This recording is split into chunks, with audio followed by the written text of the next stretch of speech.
मैं जोगी सर और जोगी की पाठशाला में आप सबका फिर से स्वागत है।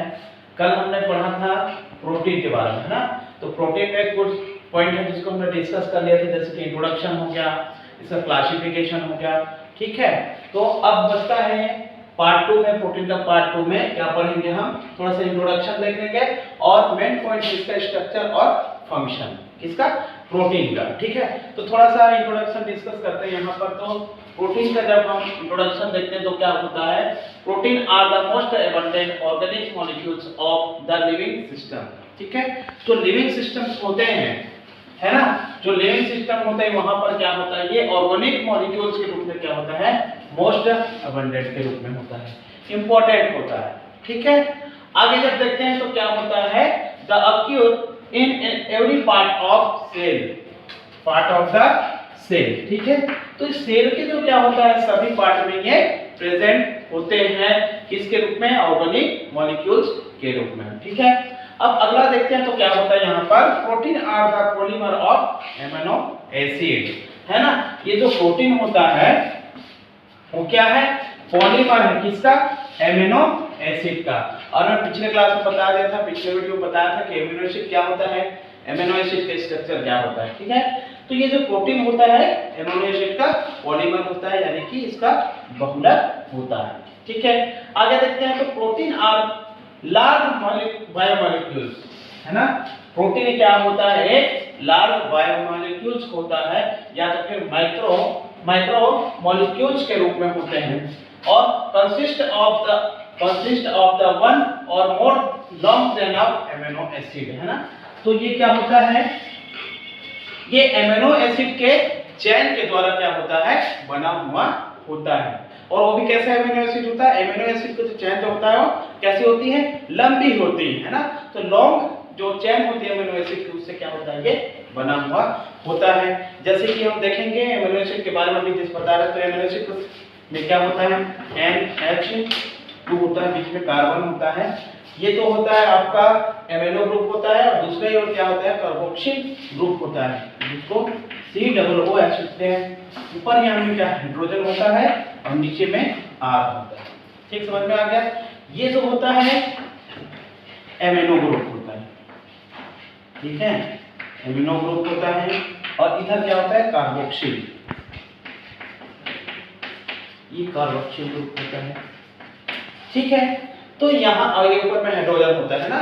तो यहाँ पर क्या होता है, ये जो कार्बन है, ठीक है, तो यहाँ पर एक ऐसा कार्बन होता है जिसके चारों ओर क्या होता है, या आसपास क्या होता है, डिफरेंट ग्रुप प्रेजेंट होता है ना। जैसे कि ये सेंटर में कार्बन है, तो इसके आसपास देख लेते हैं हम, इसके आसपास क्या है, सारी चीज है ना, या इसके चारों ओर ऐसा ग्रुप होता है जो क्या होता है, डिफरेंट होता है। जैसे कि NH2 एमिनो ग्रुप है, या हाइड्रोजन है, या R है, या वेरिएबल ग्रुप होता है, R मतलब ये यहाँ पर और भी कोई ग्रुप जुड़ सकता है ना। और यहाँ रखेंगे तो कार्बोक्सिल ग्रुप, तो मतलब ये होता है कि कार्बन के चारों क्या है, डिफरेंट ग्रुप है, इसीलिए इस कार्बन को क्या बोलते हैं, इस कार्बन को अल्फा कार्बन के नाम से जाना जाता है, ठीक, समझ में आ गया। या इसी को अल्फा एमिनो एसिड के नाम से भी जाना जाता है, अल्फा एमिनो एसिड, ठीक है। ये तो हो गया इंट्रोडक्शन, ठीक, समझ में आ गया यहाँ तक। अब आगे हम देखते हैं तो क्या होता है, बहुत सारे जो एमिनो एसिड जो होता है ना, वो पेप्टाइड बॉन्ड के द्वारा जुड़कर एक क्या बनाते हैं, श्रृंखला का निर्माण करते हैं, समझ में आ गया। बहुत सारे जब एमिनो एसिड एक से जुड़ जाएंगे पेप्टाइड बॉन्ड के द्वारा, तो ये क्या बन जाएगा, श्रृंखला बन जाता है, चेन बन जाता है, ठीक है। जैसे कि हम देखते हैं तो क्या होता है, जैसे कि दो एमिनो एसिड जुड़ गया, है ना, दो एमिनो एसिड जुड़ गया, दो एमिनो एसिड जुड़ जाता है तो क्या बनाता है, ये डाइमर बनाता है, क्या बनाता है, डाइमर। इसी प्रकार से तीन एमिनो एसिड जुड़ जाता है, तीन एमिनो एसिड जब जुड़ जाता है, एमिनो एसिड जब जुड़ जाता है ना, ये तीन एमिनो एसिड जुड़ गए तो क्या होता है, ट्राइमर हो जाता है। उसी प्रकार से चार एमिनो एसिड, है ना, चार एमिनो एसिड बन जाता है तो क्या होता है, टेट्रा बन जाता है, ठीक है। उसी प्रकार से क्या हो जाएगा, यहाँ पर 5, 6, 7 8 9 इस प्रकार से जब क्या हो जाते हैं एमिनो एसिड जब जुड़ जाएगा वहां पर तो क्या बन जाता है पॉलीमर का निर्माण होता है। किसका निर्माण हो जाएगा जब बहुत सारे जब एमिनो एसिड आपस में जब जुड़ जाएगा तो वहां पर पॉलीमर का फॉर्मेशन होता है। ठीक समझ में आ गया। और यहाँ पर कुछ बताना चाहेंगे तो ये जो होता है ठीक है कौन ये जो प्रोटीन होता है वो कैसे होता है माइक्रोमोलेक्यूल्स के रूप में होता है। प्रोटीन कैसे होता है माइक्रोमोलेक्यूल्स है ना ये माइक्रोमोलेक्यूल्स। और जो एमिनो एसिड होता है एमिनो एसिड जो होता है वो होता है माइक्रोमोलेक्यूल्स के रूप में होता है माइक्रो मॉलिक्यूल्स के रूप में होता है। ठीक है समझ में आ गया यहाँ पर। और यहाँ क्या होता है प्रोटीन जो होता है अमीनो एसिड का पॉलीमर होता है। मैं पहले भी बता दिया है ना ये जो प्रोटीन होता है क्या होता है अमीनो एसिड का पॉलीमर होता है बहुलक होता है। ठीक है तो क्या होता है जो कि बहुत सारे पॉलीपेप्टाइड चेन से मिलकर बना हुआ होता है। इसके अलावा जब हम आगे देखते हैं तो क्या होता है ये जो प्रोटीन है ठीक है प्रोटीन जो है वो क्या होता है हेटेरोपॉलीमर भी हो सकता है। क्यों हेटेरोपॉलीमर हो सकता है क्योंकि ये डिफरेंट एमिनो एसिड से मिलकर बना हुआ होता है ना। अब सवाल आता है यहाँ पर जब प्रोटीन है ना प्रोटीन जो है हेटेरोपॉलीमर भी हो सकता है। ये जो प्रोटीन क्या हो सकता है हेटेरोपॉलीमर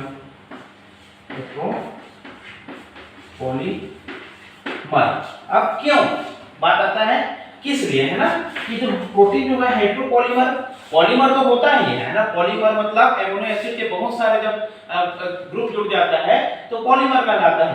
तो प्रोटीन को हम क्या बोल सकते हैं हेटेरोपॉलीमर भी बोल सकते हैं। क्यों बोल सकते हैं क्योंकि इसमें क्या होते हैं प्रोटीन जो है डिफरेंट एमिनो ग्रुप से जुड़ा हुआ होता है बना हुआ होता है। क्या होते हैं ये डिफरेंट है ना एमिनो एसिड से मिलकर बना होता है। ठीक ये इस प्रकार से डिफरेंट अलग एमिनो एसिड के ग्रुप से मिलकर बना हुआ होता है जिसे प्रोटीन को क्या बोल सकते हैं हेटेरोपॉलीमर भी बोल सकते हैं। ठीक है ये तो हुआ सिंपल इंट्रोडक्शन। हाँ अब हम क्या देखने वाले हैं यहाँ पर स्ट्रक्चर किसका प्रोटीन का स्ट्रक्चर। ठीक है तो स्ट्रक्चर देखते हैं तो क्या होता है यहाँ पर The structure of protein is complex। Protein का स्ट्रक्चर जो होता है कैसा होता है कॉम्प्लेक्स होता है। ठीक है तो देख लेते हैं प्रोटीन का जो स्ट्रक्चर होता है कॉम्प्लेक्स होता है जटिल होता है। और आगे देखते हैं तो long chain of amino acid linked by the peptide bond and a polypeptide chain. ठीक है ये जो क्या होता है जो प्रोटीन होता है इसकी संरचना जो होता है long chain of amino acid है ना। एमिनो एसिड की क्या होती है लंबी श्रृंखला होती है जो क्या होता है पेप्टाइड बॉन्ड के द्वारा जुड़ा हुआ होता है। ठीक और क्या होता है ये या तो फिर पॉलीपेप्टाइड चेन के रूप में हो सकता है। ठीक है इसको देख लेते हैं तो क्या होता है यहाँ पर ये यहाँ लिखते हैं ना एमिनो एसिड की लॉन्ग श्रृंखला होती है चेन होती है। तो यहाँ पर एमिनो एसिड एक है यहाँ पर एमिनो एसिड अपन 2 ले लेते हैं यहाँ पर एमिनो एसिड 3 एमिनो एसिड 4 ऐसा हम ले लेते हैं। ठीक है ये 4 प्रकार के एमिनो एसिड है। ठीक और ये चारों प्रकार के जो एमिनो एसिड जो होता है वो किससे जुड़ा हुआ होता है पेप्टाइड बॉन्ड के द्वारा। यहाँ पर क्या बॉन्ड दिखाई दे रहा है आपको ये पेप्टाइड बॉन्ड है ना। इसी पेप्टाइड बॉन्ड के द्वारा क्या होता है ये एमिनो एसिड जो होता है जुड़ा हुआ होता है ना। तो ये क्या हो गया आपका एमिनो एसिड है ना एमिनो एसिड है और ये जो है पेप्टाइड बॉन्ड है ना। तो पेप्टाइड बॉन्ड के द्वारा क्या होता है ये जो एमिनो एसिड है वो एक दूसरे से जुड़ा हुआ होता है। ठीक है जब यहाँ पर ये 2 एमिनो एसिड के बीच में क्या होता है एक पेप्टाइड बॉन्ड होता है कहाँ ये 2 एमिनो एसिड के बीच में। और जब 3 एमिनो एसिड के बीच में क्या होता है 2 पेप्टाइड बॉन्ड प्रेजेंट होता है। इसी प्रकार से क्या हो जाते हैं बहुत सारे जब एमिनो एसिड आपस में जुड़ जाते हैं तो क्या बन जाता है पॉलीपेप्टाइड ठीक है चेन बन जाता है। ये जो पॉलीपेप्टाइड चेन है ना वही तो बहुत सारे जब एमिनो एसिड जब जुड़ जाता है तब क्या कहलाता है वो पॉलीपेप्टाइड चेन कहलाता है। ठीक है ये हो गया। अब आगे अगर हम देखते हैं तो क्या होता है इसकी संरचना देख लेते हैं, which can be divided into 4 level of organization। ठीक है, इसकी जो संरचना होता है वो 4 भाग में बटा हुआ होता है। ठीक है, कितने भाग में? 4 भाग। स्ट्रक्चर ऑफ प्रोटीन देख लेते हैं। तो सबसे पहला जो प्रोटीन होता है वो क्या होता है? प्राइमरी प्रोटीन होता है। पहला प्रोटीन जो क्या होता है? प्राइमरी प्रोटीन होता है, प्राइमरी स्ट्रक्चर होता है। पहला जो होता है प्राइमरी स्ट्रक्चर। ठीक है, प्राइमरी स्ट्रक्चर हो गया ये। अब दूसरा जो होता है वो सेकेंडरी होता है। सेकेंडरी स्ट्रक्चर होता है। ठीक है, तीसरा जो होता है टर्टियरी होता है, टर्टियरी स्ट्रक्चर। और चौथा स्ट्रक्चर जो होता है, चौथा संरचना जो होता है वो होता है आपका क्वार्टरनरी, है ना।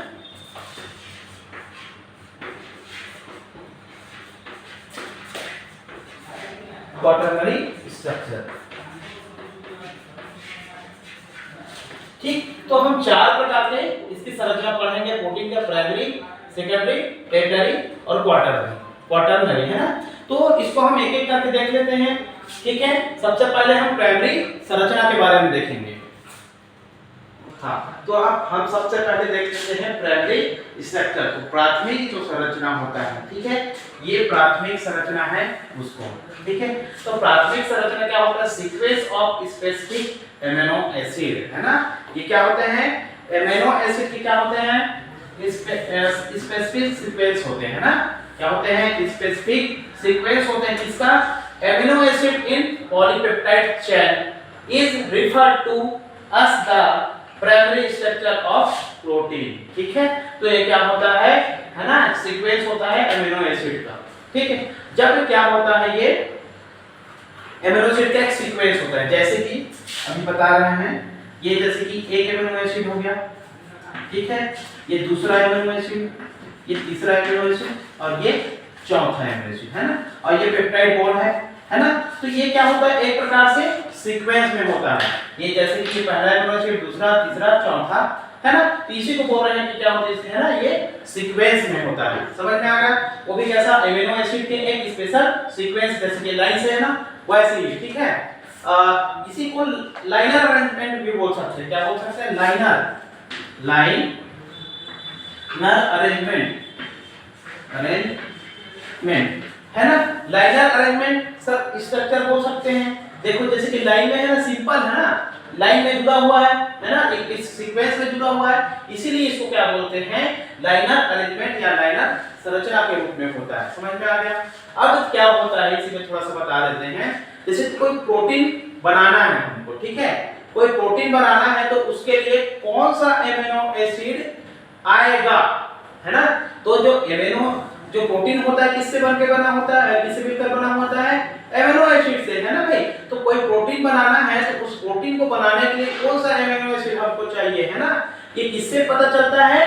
प्राइमरी संरचना से पता चलता है। समझ में आ गया, है ना। जैसे कोई भी हम प्रोटीन बनाएंगे तो उसके लिए कौन कौन सा एमिनो एसिड आएगा सीक्वेंस में, ये किससे पता चलता है? प्राइमरी संरचना से पता चलता है। इसलिए ये प्राइमरी संरचना जो है इंपॉर्टेंट होता है। फॉर एग्जांपल जैसे कि हीमोग्लोबिन को ले लेते हैं, है ना। Hb, हीमोग्लोबिन ये क्या है? प्रोटीन है। एग्जांपल हम देखते हैं Hb, हीमोग्लोबिन, है ना। ये एक प्रकार का क्या है? प्रोटीन है। अब ये हीमोग्लोबिन के प्रोटीन को बनाने के लिए कौन कौन सा एमिनो एसिड चाहिए, कौन से सीक्वेंस में चाहिए? मतलब एक नंबर में जो एमिनो एसिड है वो एक नंबर में आएगा, दो नंबर का दो नंबर में, तीन नंबर का तीन नंबर में आ गया एमिनो एसिड। ठीक समझ में आ गया? तो एमिनो Hb के लिए क्या होता है? जो एमिनो एसिड लगता है वही एमिनो एसिड आएगा, तभी Hb बनेगा। समझ में आ रहा है? अन्यथा हीमोग्लोबिन नहीं बनेगा। यानी कि जो जैसे कि ये संरचना है, ठीक है, प्राइमरी संरचना, तो हीमोग्लोबिन के लिए जो भी चाहिए एमिनो एसिड, ठीक है, जो भी एमिनो एसिड चाहिए वही उसी सीक्वेंस में आएगा, तभी जाके हीमोग्लोबिन प्रोटीन बनेगा, अन्यथा हीमोग्लोबिन प्रोटीन नहीं बनेगा। ठीक है, समझ में आ गया? ये तो हो गया यहाँ। अब आगे देखते हैं तो क्या होता है ना। तो आगे देखते हैं तो क्या है? Sequence of a amino acid is unique to the protein and define the structure and function of protein, है ना। तो सीक्वेंस ऑफ एमिनो एसिड, है ना, यहाँ लिखा है सीक्वेंस ऑफ एमिनो एसिड, है ना, is unique to the protein and define the structure and function of protein. समझ में आ गया? यहाँ पर क्या बोल रहा है, जो एमिनो एसिड का जो सीक्वेंस है, यूनिक सीक्वेंस है, वही क्या करता है, जो प्रोटीन है उसकी संरचना और फंक्शन को बनाता है, संरचना को बनाता है और उसकी फंक्शन को बताता है। कौन बताता है? एमिनो एसिड का जो सीक्वेंस है ना, जैसे कि यहाँ पर बताया एचपी के लिए कौन सा एमिनो एसिड सीक्वेंस में बनेगा, है ना, तो वही जो क्या करता है, जो प्रोटीन है उसकी संरचना और फंक्शन को बताता है। ठीक है, यहाँ पर है ना। अगर क्या होता है, अगर जैसे कि एमिनो एसिड है उसका सीक्वेंस चेंज हो गया, ठीक है, एमिनो एसिड का जो सीक्वेंस है वो चेंज हो जाता है या उसमें कुछ डीएनए म्यूटेशंस आ जाता है, तो क्या हो जाता है, प्रोटीन का संरचना चेंज हो जाएगा, वहां पर बीमारी देखने को मिल सकता है, जैसे कि सिफिलिस वगैरह हो गया, ठीक है, ब्लड की कमी वाला डिसीज हो गया, ये सारी चीज समस्या आ सकता है। ठीक है, आगे देखते हैं तो क्या होता है यहाँ पर, the two end of polypeptide are in N terminal and C terminal। ठीक है, the two end of polypeptide, है ना, पॉलीपेप्टाइड जो चेन होता है उसमें टू एंड होता है, टू टर्मिनल होता है ना, जैसे कि एक एन टर्मिनल होता है, दूसरा जो होता है सी टर्मिनल होता है। मैंने पिछले क्लास में बताया था, एमिनो एसिड जब बताया था, है ना, तो वहां दो टर्मिनल बनता है, एक सी टर्मिनल इधर रहता है और सी टर्मिनल इधर रहता है राइट साइड में, और एन टर्मिनल जो होता है लेफ्ट साइड में रहता है। ठीक है, समझ में आ गया? जैसे कि ये इस प्रकार से बनेगा, सी टर्मिनल इधर हो जाएगा, एन टर्मिनल इस प्रकार से होगा। ठीक, समझ में आ गया? ये दो टर्मिनल होता है, वैसे भी हम पिछले क्लास में पढ़े हैं। ठीक, समझ में आ गया? और यहाँ पर मैं आपको बता दूं, यहाँ पर बना हुआ है एक संरचना बना हुआ है ना, इसका प्राइमरी संरचना, प्राइमरी स्ट्रक्चर यहाँ पर बना हुआ है। जैसे कि देखो ये एमिनो एसिड इस प्रकार से संरचना है ना, ये सब आपस में एक दूसरे से जुड़े हुए हैं। इसी संरचना को क्या बोलते हैं, लाइनर संरचना बोलते हैं, है ना। लाइनर मतलब सिंपल है, एक लाइन से है, अरेंजमेंट यूनिक संरचना है। ठीक है, और ये जो संरचना होता है क्या होता है, इमैच्योर संरचना होता है। कैसे होता है? इमैच्योर होता है, लाइनर संरचना होता है, और इसके जो प्रोटीन होता है, प्राइमरी जो स्ट्रक्चर देख रहे हैं ना, इसमें जो प्रोटीन होते हैं वो कैसे होते हैं, इसके जो प्रोटीन होंगे वो कैसे होते हैं, नॉट फंक्शन वाले होते हैं, नॉट फंक्शन, ये कार्य नहीं करते। ठीक है, और इसमें जो अमीनो एसिड होता है वो क्या होता है, सीक्वेंस में अरेंज होते हैं, जिसमें अमीनो एसिड जो होता है वो कैसा होता है, एक सीक्वेंस में, सीक्वेंस में क्या होते हैं, अरेंज होते हैं, है ना, एक सीक्वेंस में एक क्रम में लगे हुए होते हैं। ठीक है, यहां तक समझ में आया? ये हो गया आपका प्राइमरी संरचना। ठीक है, हो गया। अब देख लेते हैं हम सेकेंडरी स्ट्रक्चर, सेकेंडरी द्वितीयक संरचना इसको बोलते हैं। ठीक है, तो इसमें क्या होता है, the spatial arrangement of protein bye twisting of the polypeptide chain, है ना। तो इसमें क्या होता है, ये जो प्रोटीन होते हैं स्पेशल अरेंजमेंट में के दिखाई देगा आपको, है ना, यानी कि क्या होगा, ट्विस्टिंग हो जाएगा। किसमें ट्विस्टिंग हो जाएगा, जो पॉलीपेप्टाइड चेन होता है ना, पॉलीपेप्टाइड जो चेन है उसमें क्या होगा, ट्विस्टिंग हो जाएगा, वो एक तरह से क्या हो जाएगा, मुड़ जाएगा, है ना, कॉइलिंग जैसे संरचना दिखाई देगा, ट्विस्टिंग हो जाएगा। इसी को बोल रहे हैं कि जो प्रोटीन होता है वो स्पेशल अरेंजमेंट में आपको दिखाई देगा, यानी कि जो पॉलीपेप्टाइड चेन है जो बहुत सारे एमिनो एसिड से मिलकर बना हुआ होता है, उसमें क्या होगा, ट्विस्टिंग हो जाएगा। ठीक है, आगे जब देखते हैं तो क्या होता है, the folding of the polypeptide chain into specific point structure held together by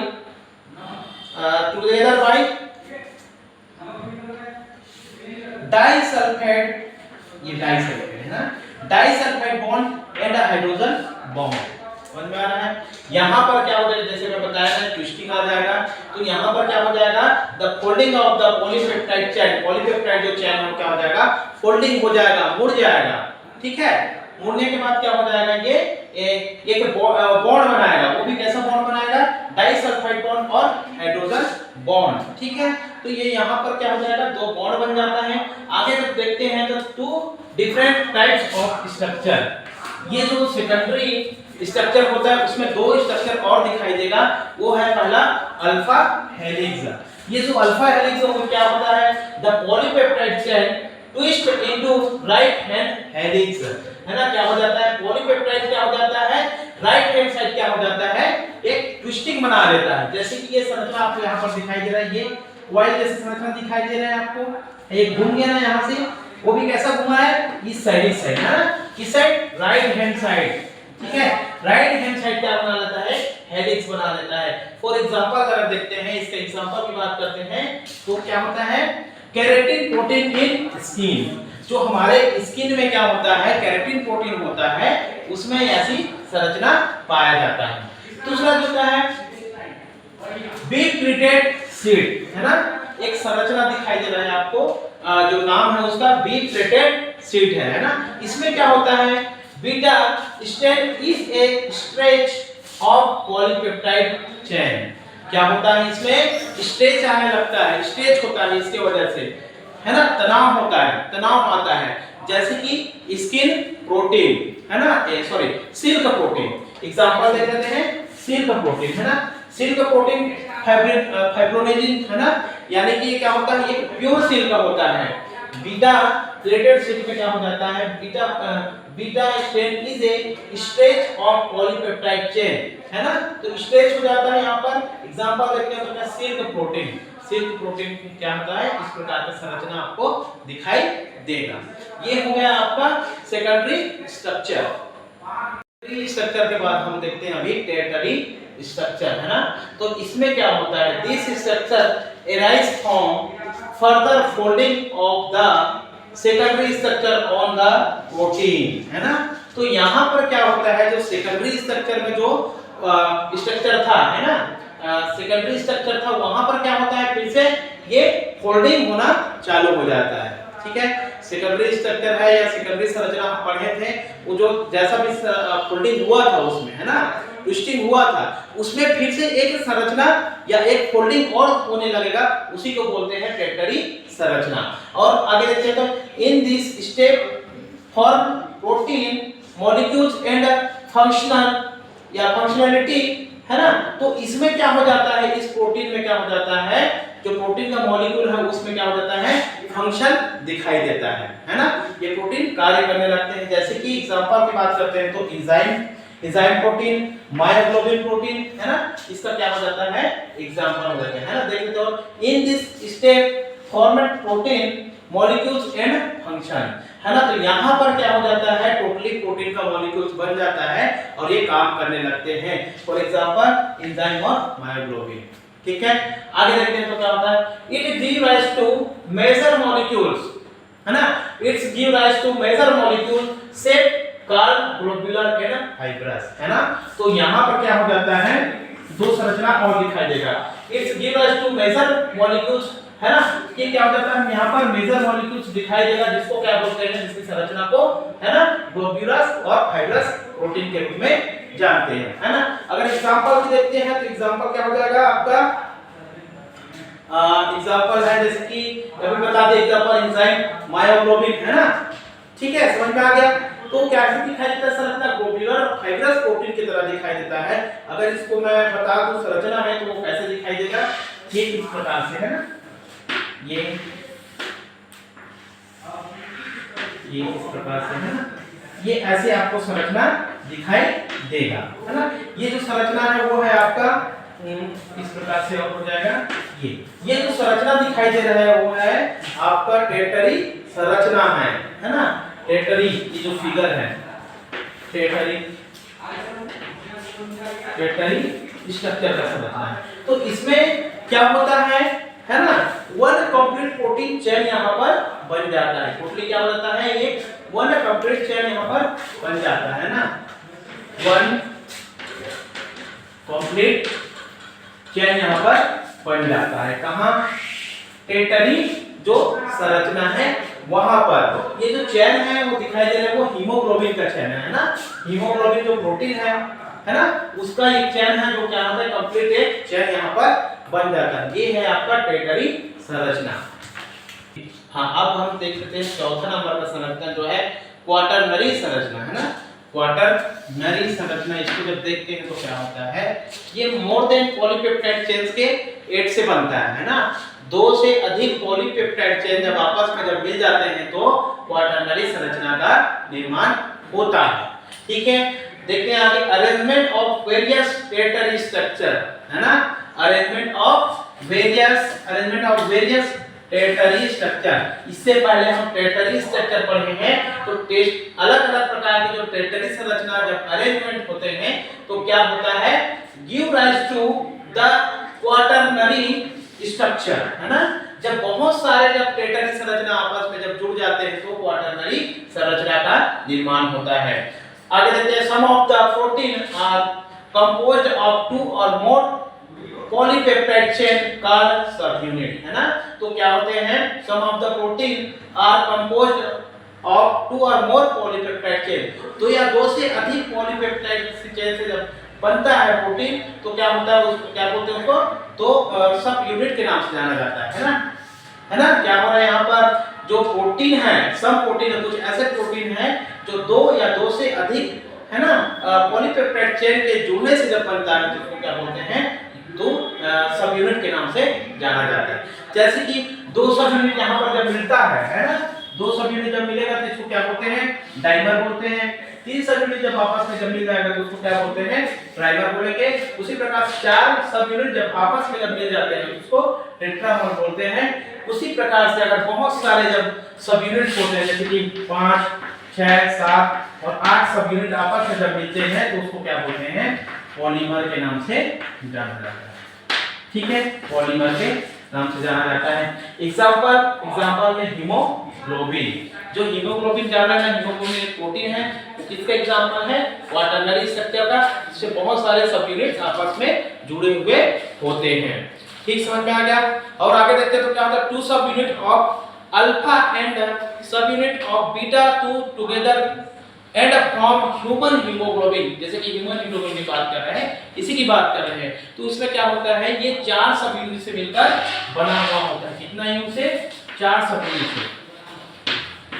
ठीक, समझ में आ गया। ये जो ह्यूमन हीमोग्लोबिन होता है वो 4 सब यूनिट से मिलकर बना हुआ होता है, इसीलिए इसको क्या बोलते हैं, टेट्रामर के नाम से जाना जाता है, टेट्रामर। समझ में आ गया, क्यों बोलते हैं टेट्रामर, क्योंकि ये 4 सब यूनिट से मिलकर बना हुआ होता है, इसलिए। इस प्रकार से जब ये हीमोग्लोबिन है ना, HB ये हीमोग्लोबिन, अभी क्या होता है, एक हीमोग्लोबिन है, इसकी जो एमिनो एसिड को जानना है हमको, है ना। ये जो हीमोग्लोबिन है कौन कौन से एमिनो एसिड से मिलकर बना है और एमिनो एसिड का सीक्वेंस क्या है, इसको जानने के लिए हमको क्या देखना पड़ेगा, प्राइमरी संरचना को देखना पड़ेगा, प्राइमरी स्ट्रक्चर को देखना पड़ेगा। पहले नंबर का जो संरचना है उसको देखना पड़ेगा। पहले भी बताया था कि कोई भी जो प्रोटीन है वो कौन से एमिनो एसिड से बना हुआ है, उसकी सीक्वेंस क्या है, कौन से एमिनो एसिड कौन से नंबर पर जुड़ा हुआ है ना, ये सब किससे पता चलेगा, प्राइमरी स्ट्रक्चर में पता चलता है। ठीक है, छोटा सा और चीज एक बता देते हैं यहाँ पर,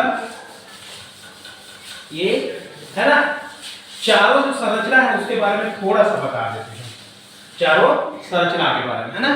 तो पहला जो है, पहला संरचना क्या है आपका, प्राइमरी प्रोटीन स्ट्रक्चर है। क्या है, प्राइमरी प्रोटीन स्ट्रक्चर, है ना। पहला क्या है,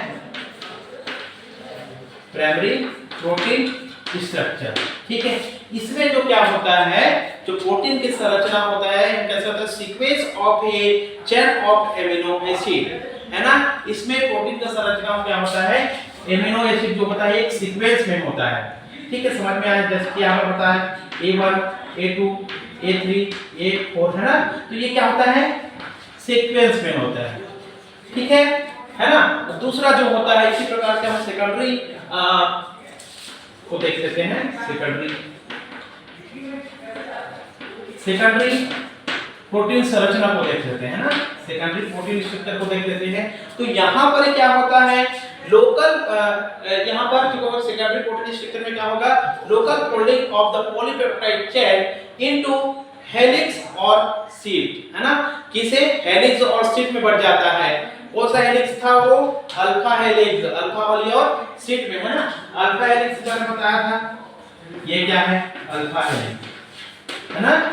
और क्या है अल्फा हेलिक्स, और बताइए एक सीट बताया, बी प्लेटेड सीट है ना, ये b pleated sheet, three pleated sheet है ना। फिर ये किसमें होता है, सेकेंडरी स्ट्रक्चर में होता है। प्रोटीन का जो सेकेंडरी स्ट्रक्चर है वहां पर ऐसा दिखाई देता है। टेटरी प्रोटीन स्ट्रक्चर में क्या होता है, three dimensional folding pattern of a protein due to side chain interaction. ठीक है, तो इसमें क्या होता है, ये थ्री डायमेंशनल फोल्डिंग हो जाता है यहाँ पर। तीसरा हम जस्ट देखते हैं टेटरी में, टेटरी प्रोटीन स्ट्रक्चर की जब बात करते हैं तो यहाँ पर क्या थ्री डायमेंशनल संरचना दिखाई देता है, यानी कि अल्फा हेलिक्स जो प्री प्लेटेड जो है उसमें और मुड़ जाता है। ठीक है, ये इस प्रकार से है ना, ऐसा और ये ऐसा। ठीक है, तो इस प्रकार से मतलब जो उनके जो धागे हैं एक बंडल में बंध जाता है ना, वैसे ही इसमें संरचना दिखाई देता है टेट्रा में, है ना। और आगे एक तो होता है चौथा नंबर का जो होता है क्वाटरनरी जो प्रोटीन संरचना जो होता है, उसमें क्या होता है, protein consisting of more than one amino acid. इसमें क्या हो जाता है, ये जो है संरचना टेटरी है वो चार प्रकार से आपको दिखाई देगा ऐसे। ठीक है, ये चारों क्या हो जाएंगे आपस में ऐसे जुड़ जाएंगे। ये कहलाता है आपका क्वाटरनरी प्रोटीन संरचना, क्योंकि इसमें क्या क्या, क्या बोलते हैं इसको, टेट्रामर बोलते हैं ना। तो चार प्रकार की इसमें संरचना दिखाई दे रही है। Protein consisting of more than one amino chain, है ना, एक एमिनो एसिड के जो चेन होते हैं वो इस प्रकार की संरचना बना रहे हैं। ठीक है, ये तो हो गया आपका चारों प्रकार के जो प्रोटीन का संरचना है वो। ठीक, लास्ट पॉइंट, प्रोटीन का लास्ट पॉइंट है वो इसका फंक्शन है। प्रोटीन का कार्य क्या होता है, इसका जो एक फंक्शन है वो बहुत इंपॉर्टेंट टॉपिक है। ये फंक्शन जो है, ठीक है, बहुत इंपॉर्टेंट है, बहुत ही अच्छा टॉपिक है, बहुत अच्छे तरीके से मैं आपको बता रहा हूँ क्या होता है। एक एक करके, है ना। फंक्शन यानी कि प्रोटीन का कार्य क्या होता है, सबसे मुख्य कार्य क्या होता है प्रोटीन का, सोर्स ऑफ एनर्जी। क्या होता है, सोर्स ऑफ एनर्जी। ये क्या है, एनर्जी का सोर्स होता है। ठीक है, हम प्रोटीन खाते हैं तो हमारे शरीर को क्या मिलता है, एनर्जी मिलता है। इसलिए हम क्या करते हैं, प्रोटीन को बॉडी में लेते हैं, ग्रहण करते हैं, खाना के रूप में खाते हैं। मैं बताया था ना, नेचर में क्या है 300 प्रकार के प्रोटीन पाए जाते हैं, जिसमें 20 प्रकार के जो प्रोटीन होते हैं, है ना, एमिनो एसिड जो होते हैं। ठीक है, और एमिनो एसिड क्या होता है, प्रोटीन के रूप में होते हैं, बहुलक के रूप में होते हैं। तो 20 टाइप्स के जो एमिनो एसिड है वो क्या होता है ना, उपयोगी होता है, जैसे कि माना जाता है ना। तो जिसमें से 10 प्रकार के जो एमिनो एसिड होते हैं एसेंशियल होते हैं, और 10 प्रकार के एमिनो एसिड जो होते हैं वो नॉन एसेंशियल होते हैं ना। तो प्रोटीन क्या होता है, एनर्जी का सोर्स होता है, जो हमारे बॉडी में लेते हैं, खाते हैं, वो एनर्जी के रूप में उपयोग होता है। दूसरा जो है, दूसरा फंक्शन क्या है इसका, पहला के बाद दूसरा, स्ट्रक्चर एंड बिल्डिंग मटेरियल के रूप में काम करता है। स्ट्रक्चर एंड बिल्डिंग मटेरियल के रूप में, माने कि संरचना को बनाने के लिए कार्य करता है। जैसे कि एग्जांपल हम देखते हैं तो क्या होता है, सेलुलर मेम्ब्रेन, है ना, स्ट्रक्चर एंड बिल्डिंग मटेरियल बनाने का काम करता है, बिल्डिंग बनाने का काम करता है, मटेरियल के रूप में काम करता है किसी संरचना को बनाने के लिए, है ना। तो जैसे कि सेलुलर मेम्ब्रेन, जो सेलुलर मेम्ब्रेन है उसको बनाने का काम करता है। हेयर्स हो गया, बाल हो गया, उसमें प्रोटीन प्रेजेंट होते हैं, नेल हो गया, स्किन हो गया, है ना। तो ये सारे चीजों के क्या करता है, ये बनाने के लिए काम आता है। और हमारे शरीर के जितने भी सेल हैं, सारे सेल में क्या होता है, प्रोटीन प्रेजेंट होता है। इसलिए सेलुलर मेम्ब्रेन, हेयर्स हो गया, नेल हो गया, है ना, स्किन हो गया, ये सबको बनाने के लिए प्रोटीन का काम आता है। अगला है मसल कंस्ट्रक्शन। ठीक है, जो हमारा मसल जो सिकुड़ता है ना, उसके लिए प्रोटीन क्या होता है, जरूरी होता है। जैसे एक्टिन मायोसिन प्रोटीन, एक्टिन और जो मायोसिन प्रोटीन होते हैं वो कहाँ प्रेजेंट होते हैं, प्रेजेंट इन सेल, है ना, हेल्प टू मसल्स कंस्ट्रक्शन। ठीक है, ये जो होता है एक्टिन और मायोसिन जो प्रोटीन होता है वो हमारे ह्यूमन बॉडी के सेल में प्रेजेंट होता है। जो ये जो हमारे मांसपेशी है, देख रहे यहाँ पर क्या कर रहा है, ये सिकुड़ रहा है, ये फैल रहा है ना। तो ये इसके लिए क्या करता है, काम आता है, इसलिए इसको बोलते हैं मसल कंस्ट्रक्शन के लिए। हमारे मसल्स हैं भाई, कहीं सिकुड़ेगा, कहीं पर क्या खुलेगा, है ना, इसके लिए काम आता है। जैसे ट्रांसपोर्ट प्रोटीन के रूप में अगला क्या है, चौथा ट्रांसपोर्ट प्रोटीन। ट्रांसपोर्ट प्रोटीन का एग्जांपल देखते हैं तो क्या एग्जांपल, हीमोग्लोबिन। ये हीमोग्लोबिन जो होता है क्या करता है, ऑक्सीजन का ट्रांसपोर्ट करता है। ये ऑक्सीजन है उसको क्या करता है, ट्रांसपोर्ट करने का काम करता है। ऑक्सीजन को एक स्थान से दूसरे स्थान तक ले जाने का काम करता है। हमारे शरीर में जो फेफड़ा होता है वो ऑक्सीजन को ग्रहण करता है सांस लेते तो, और उस ऑक्सीजन को क्या करता है, हीमोग्लोबिन हमारे बॉडी के बाकी सब पार्ट में ले जाने का काम करता है। इसी तरह इसका एग्जांपल और है channel protein in cell membrane, है ना। ये जो चैनल प्रोटीन होता है वो कहां पर प्रेजेंट होता है, सेल मेम्ब्रेन में होता है ना। सेल मेम्ब्रेन से जो कार्य होता है इनपुट एक्सपोर्ट, है ना, वो सारी चीज वो काम होता है यहाँ पर। अगला है हार्मोनल प्रोटीन। पांचवा क्या है, हार्मोनल प्रोटीन। ये हार्मोनल प्रोटीन भी होता है फंक्शन के रूप में। तो ये क्या करता है, एग्जांपल के रूप में देखें तो इंसुलिन। ये जो इंसुलिन होता है वो क्या करता है, ब्लड ग्लूकोज होता है उसके लेवल को रेगुलेट करने का काम करता है। हमारे शरीर में क्या होता है, इंसुलिन होता है ब्लड में ना, वो क्या करता है, ब्लड ग्लूकोज लेवल, ब्लड में क्या होता है, शुगर होता है, ग्लूकोज होता है, उसकी लेवल को क्या करता है, वो रेगुलेट करने का काम करता है। ठीक है। अगला है डिफेंसिव प्रोटीन। डिफेंसिव प्रोटीन है ना, डिफेंसिव मतलब सुरक्षा प्रदान करने के लिए, है ना। क्या है डिफेंस का मतलब भी क्या है, सुरक्षा प्रदान करना। तो कुछ ऐसे प्रोटीन होते हैं, है ना, सब protein give protection against disease, है ना। कुछ प्रोटीन क्या करते हैं, जो डिसीज है उससे सुरक्षा प्रदान करता है, जैसे कि एंटीबॉडी, है ना। एंटीबॉडी के बारे में आप जानते ही कि एंटीबॉडी ऐसा प्रोटीन है जो हमारे शरीर में जो डिसीज होता है, रोग होता है, उसे रक्षा करने का काम करता है। ये ऐसा प्रोटीन है ना। अभी फंक्शन देख रहे हैं प्रोटीन का, तो ये एंटीबॉडी जो है शरीर को बीमारी से बचाने का काम करता है। अगला जो है स्टोरेज प्रोटीन, ठीक है। ये स्टोरेज प्रोटीन क्या होता है, स्टोरेज मतलब स्टोर के रखना। तो ऐसा प्रोटीन जो हमारी बॉडी में क्या होता है, स्टोर होता है ना। जैसे कि एग्जांपल के रूप में जब देख लेते हैं, in plant protein are stored in seed for further uses for germination. ठीक है। क्या होता है, प्लांट में जो प्रोटीन होता है वो स्टोर हो, प्लांट का प्रोटीन उसके सीड में स्टोर रहता है, इसलिए जर्मिनेशन होने के लिए। ठीक है। इसके अलावा हम जब देख लेते हैं तो एग्जांपल स्टोरेज प्रोटीन का, casein the milk protein. Casein एक क्या प्रोटीन है, मिल्क प्रोटीन है जो मिल्क में प्रेजेंट होता है। ये major source of amino acid for body, है ना। बॉडी के लिए क्या होता है, ये मेजर सोर्स है एमिनो एसिड के रूप में। ठीक, समझ में आ गया। तो ये एक प्रकार से क्या होता है, ये 7 प्रकार का जो फंक्शन है वो बहुत इंपॉर्टेंट फंक्शन है प्रोटीन का। ठीक, समझ में आ गया। तो ये वीडियो आप सबको पसंद आया होगा, तो प्लीज वीडियो को पूरा वॉच करेंगे, और चैनल में नया होगा तो चैनल को सब्सक्राइब कर लेंगे, और इस वीडियो को शेयर जरूर करेंगे। ठीक है, थैंक यू।